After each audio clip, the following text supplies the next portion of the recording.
Hi friends. Today we're reading a book that I really love, and it's a sequel to Garmin's Summer. So this is called Garmin Street, and it's by Stian Hole, and the publishers are Eerdman Books for Young Readers, and they give me permission to read this book. So what do you say? Are you up for it? Okay, great. Me too. Garmin Street. From his window, Garmin sees a black cat dart across the street. 7 years of bad luck, he thinks, as Roy from the 4th grade cycles past. Last year, Roy threw his gym shoes up on the telephone wire. They are still hanging there.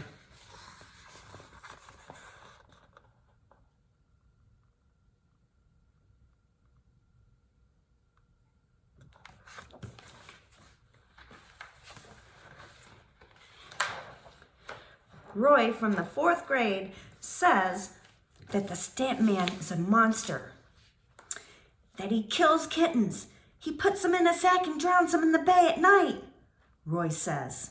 Everyone listens to Roy, even when he tells lies. On Garmin Street, what Roy says goes.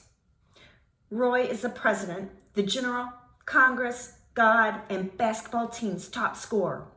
And first in everything, Roy is everything. And his bike has 26 gears. The twins, Hannah and Johanna, blush and fall off the fence whenever Roy cycles past with no hands on the handlebars.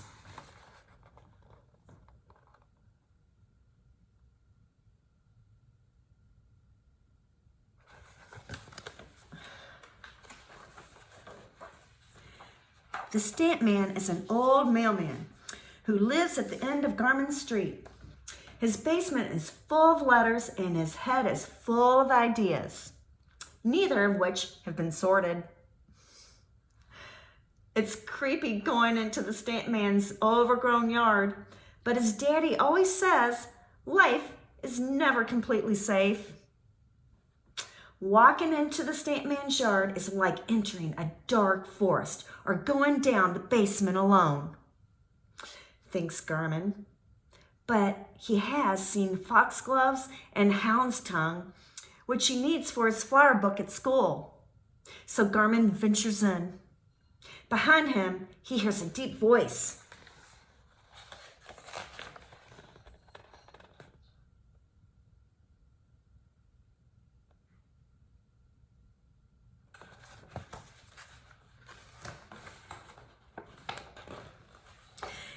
It is Roy, who has appeared from nowhere. You don't dare, Roy says to Garmin, you little coward. Roy puts a match into his hands. Garmin trembles, frightened. He closes his eyes and wishes he were on vacation in China or could disappear like the sparrows in the hedge. The crows are sitting on the telephone wire screaming warnings. Are you a wimp, Garmin? Are you too weak to light the match? Roy whispers in his ear. Garmin can smell raspberry candy and feels Roy's hot breath on his cheek. Garmin goes hot and cold at the same time.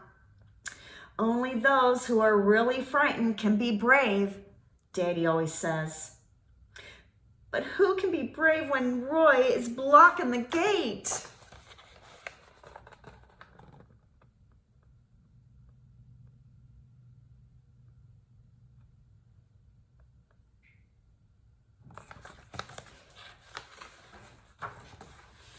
Hedgehogs, badgers, and earwigs live in the high grass in the overgrown garden, thinks Garmin, striking the match against the box. His hands are shaken. The yellow and red flames move closely down, slowly down, making a match go black. It takes the flame at least 7 years to reach his fingertips.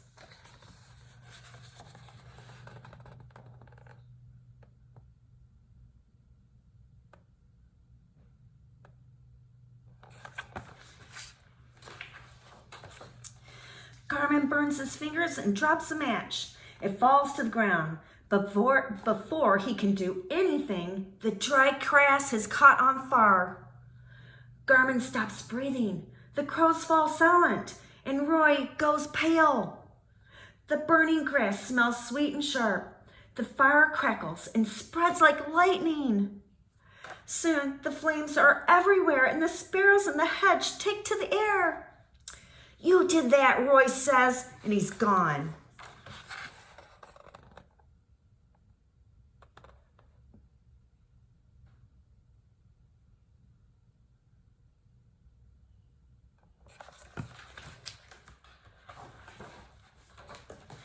Garmin cries. He stamps on the burning grass as the flames spread around his legs. The smoke makes his eyes sting. He takes off his t-shirt and whirls it around to put out the flames. He wants to shout for help, but his tongue is dry and large and sticks to the roof of his mouth, and all the words catch in his throat.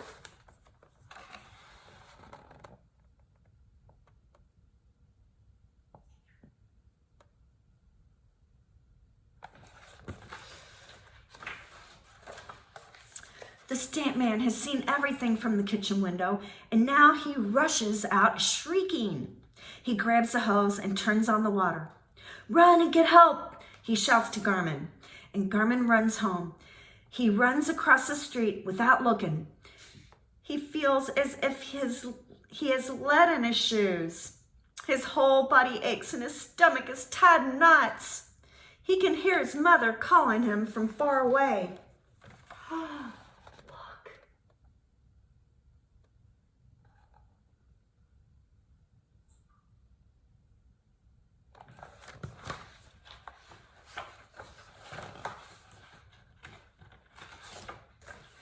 Neighbors run over with buckets of water. Then there are sounds. Distance at first, but getting closer and closer. Mama takes Garmin's hand and they hurry back to help.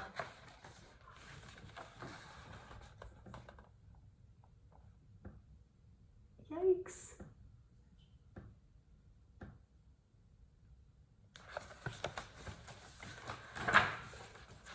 It doesn't take firefighters long to put out the burning grass. Afterward, Garmin's burns are treated with cold water and a bandage. 7 calls today. It's a shame God turned off the water before going on vacation, Garmin hears a fireman say to one of the adults as he drags the hose back over the scorched ground.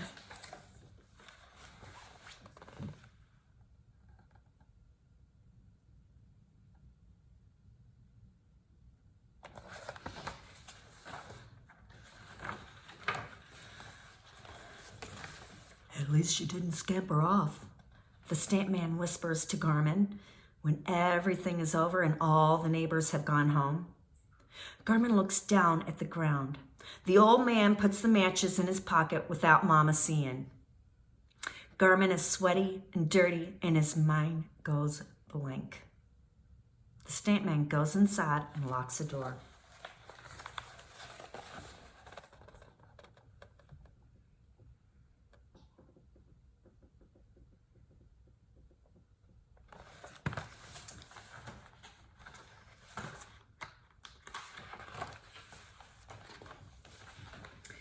In the next few days, Garmin saunters slowly past the stamp man's house. Through the kitchen window, he can see the old man behind the curtains. Then one afternoon, when the mailman is sitting outside on the steps, Garmin ventures through the gate again. He has his flower book with him. Daddy has helped him spell out long names: Germander, Speedwell, Bloody Cranesbill, and Harry Rockcress.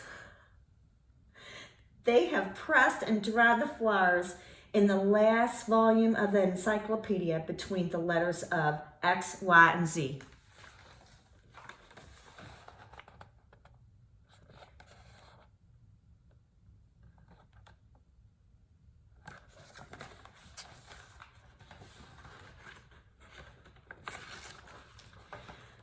The stamp man flicks through the flower book with interest. He takes his time, for he has no work to do. Behind his house, there are several flowers Garmin does not have in his collection. Argemony, Viper's bugloss, and Bright Eye, the stamp man says, passing the flowers to Garmin. He does not mention the fire. As Garmin leaves, the old man gives him a handful of stamps from countries Garmin has never heard of. On the way home, Garmin practices whistling.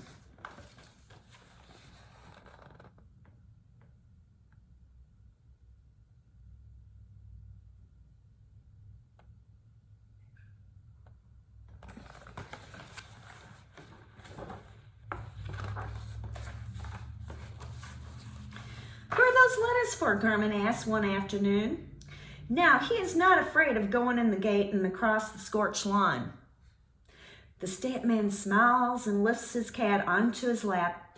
It purrs when he scratches it behind the ears.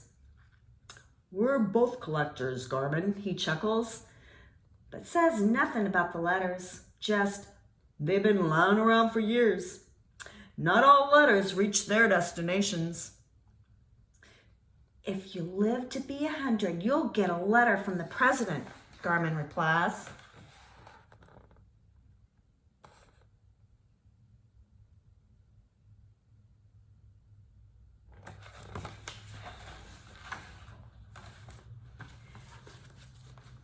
In China, they're building a dam, which is so big that the Earth's center of gravity will shift and the world will spin unevenly on its axis. The stamp man says one afternoon, rolling his eyes. We'll be thrown off as it rotates, he whispers, eating a piece of licorice. Garmin tries not to look at the shiny dewdrop hanging from the tip of his nose. We'll definitely get very dizzy, Garmin says, and produces a perfect whistled note. Do you see the dewdrop?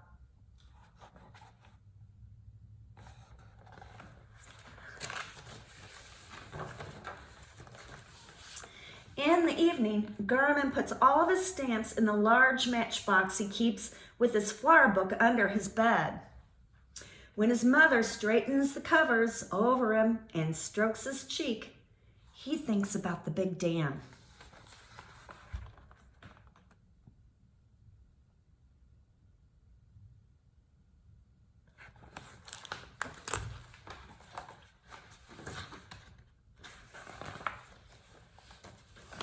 One human year is 7 dog years. A cat has 9 lives. And humans consist of 73% water, the stamp man says the next time they're sitting on the steps with the flower book. You think 50,000 thoughts every day. He is good with numbers. He knows all the zip codes from Holtzville 00501 to Ketchikan 99950. If you stretch out your intestines, they will be over 25 feet long. Everything can be divided by 2, but some things you have to do alone, he says with a sly smile. Garmin whistles to the cat. There are 440 steps to school, 230 days until summer vacation, and 366 days in a leap year. And I am always last to be picked when we make teams at recess time, Garmin answers. He likes arithmetic too, even though he finds times tables hard. There's always some calculations that don't work, the stamp man says, whipping the dewdrop from the back of his hand.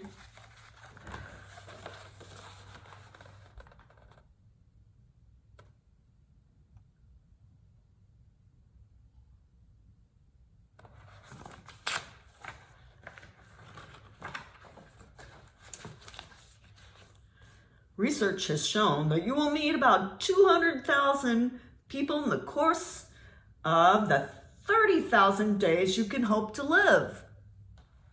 The Stampman explains one day when they are sitting at the kitchen table. That's 3.5 billion heartbeats, he says in a low voice, slurping from his cup of coffee. At last it has begun to rain. It is pouring down, and the pavement is covered with wet leaves and white worm trails. I think I've met almost everyone now, he says. I'm happy I managed to meet you. On the way home, Garmin thinks about all the people he has yet to meet. He looks up and whistles at the gym shoes on the telephone wire.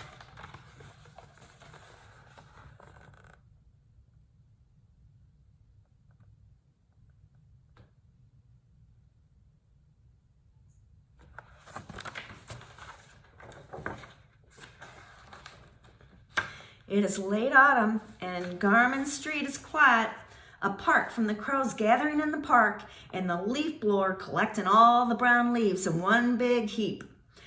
Nothing grows anymore. The leaf blower is like a creature from another galaxy, Garmin thinks. Does that leaf blower look familiar?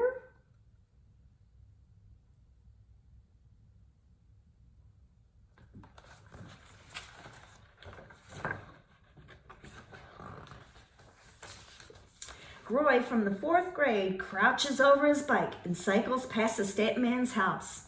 Roy has started to hold the handlebars now, and the twins don't fall off the fence as he passes anymore. Garmin can see everything from his window.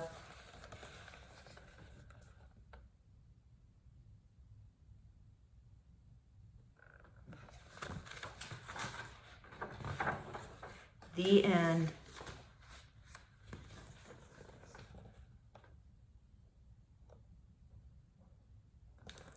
I love this book, and I hope you do too. I love the pictures in it, and I love the story, and I want to know how you think. So let me know. Until then, bye.